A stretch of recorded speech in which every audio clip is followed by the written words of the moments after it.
एक छोटा सा बोर्ड रेहड़ी की छत से लटक रहा था। उस पर मोटे मार्कर से लिखा हुआ था कि घर में कोई नहीं है, मेरी बूढ़ी माँ फालिज जिंदा है। मुझे थोड़ी थोड़ी देर बाद उन्हें खाना और इतनी ही मर्तबा हाजत करानी पड़ती है। अगर आपको जल्दी है तो अपनी मर्जी से फ्रूट तोल लें और पैसे कोने पर रेगजीन के गत्ते के नीचे रख दीजिए। साथ ही रेट भी लिखे हुए हैं और अगर आपके पास पैसे ना हो तो मेरी तरफ से ले लेना इजाजत है। वल्लाह खैरुर राज़िकीन। इधर उधर देखा, पास पड़े तराजू में 2 किलो सेब तोले, दर्जन केले लिए, शापर में डाले, प्राइस लिस्ट से कीमत देखी, पैसे निकालकर रेहड़ी के फट्टे के गत्ते वाले कोने को उठाया। वहाँ 100, 50 और 10-10 के नोट पड़े हुए थे। मैंने पैसे उसी में रखकर उसे ढक दिया। इधर उधर देखा कि शायद कोई मेरी तरफ मुतवज्जा हो और शापर उठाकर वापस फ्लेट पर आ गया। इफ्तार के बाद मैं और भाई उधर गए। देखा कि एक बारिश आदमी,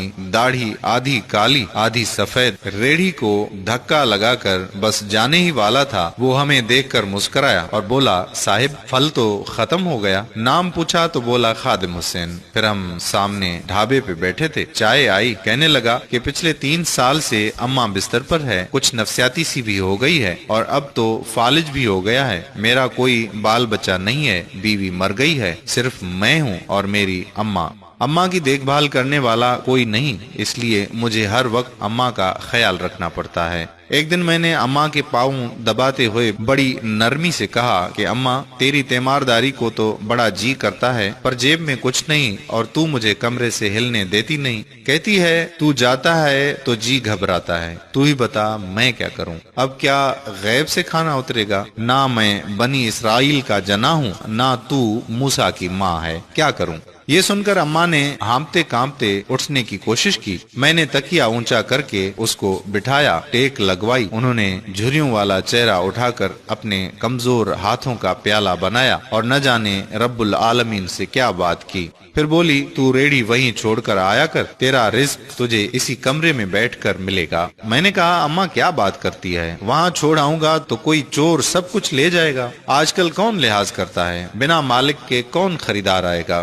कहने लगी, तू फजर को रेहड़ी फलों से भरकर छोड़कर आ जा, बस ज्यादा बक बक नहीं कर। शाम को खाली ले आया कर। अगर तेरा रुपया गया तो ये खालदा सुरैया अल्लाह से पाई पाई वसूल देगी। 2.5 साल हो गए हैं भाई साहब, सुबह रेहड़ी लगा जाता हूँ, शाम को लेके जाता हूँ। लोग पैसे रख जाते हैं, फल ले जाते हैं। ठेला थोड़ा ऊपर नीचे होता है, बल्कि कुछ तो ज्यादा रख जाते हैं। अक्सर तखमीना नफा लागत से 300-400 ऊपर ही जा निकलता है। कभी कोई अम्मा के लिए फूल रख जाता है, कभी कोई और चीज। परसों एक पढ़ी लिखी बच्ची पुलाव बनाकर रख गई, नोट लिखकर रख गई कि अम्मा के लिए।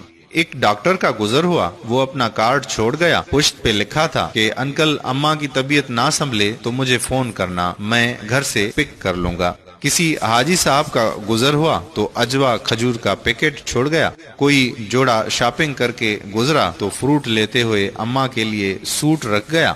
रोजाना ऐसा कुछ ना कुछ मेरे रिज्क के साथ मौजूद होता है। ना अम्मा हिलने देती है, ना अल्लाह रुकने देता है। अम्मा तो कहती है कि तेरा फल बेचने के लिए अल्लाह खुद नीचे उतर आता है और बेच बाच जाता है। भाई वो सोना रब एक तो रज़ाक है और ऊपर से रिटेलर भी है। अल्लाह अल्लाह। आखिर में मुझे अपने बच्चों से कहना है कि अगर आप फारिग हों और अपने वालिदैन को काम करते देखें तो फौरन उठकर उनकी मदद करें और उन्हें कहें कि अम्मी जान, अब्बा जान, लाइए मैं आपकी मदद करता हूँ। फिर देखें दुनिया और आखिरत की कामयाबियां कैसे तुम्हारे कदम चूमती हैं, इंशाअल्लाह। अगर आपको ये वीडियो पसंद आई तो इसको शेयर कर दीजिए, शायद किसी का भला हो जाए। कारीन इकराम, अगर आपने अभी तक हमारा पेज प्यारा इस्लाम लाइक नहीं किया तो अभी से लाइक करके फॉलो कर दीजिए, ताकि हम ऐसी मजीद मालूमाती और दिलचस्प वीडियोस आप तक पहुंचाते रहें। जज़ाकल्लाह खैरा। अस्सलामु अलैकुम व रहमतुल्लाहि व बरकातुहू।